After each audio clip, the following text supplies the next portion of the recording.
எல்லோரும் ஷூட்டிங்க்கு வந்து சாப்பாடு பை கொண்டு வருவாங்க, மேக்கப் பை கொண்டு வருவாங்க. ஆனால் பெட்டு கொண்டு வர மாட்டாங்க.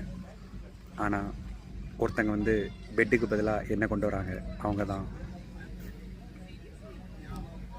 எந்த லொக்கேஷன், என்ன இடம், அதை பற்றிலாம் கவலையே படாமல் செல்லமாக தான் கூப்பிடுவாங்க. ஏய் வாடா, இங்கே வந்து உட்கார்றா அப்படிம்பாங்க.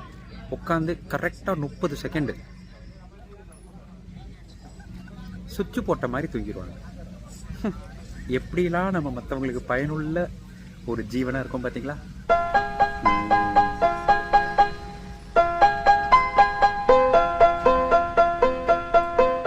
ஊழியிலே ஆட வந்த வானத்து மின் விளக்கே, ஆழியிலே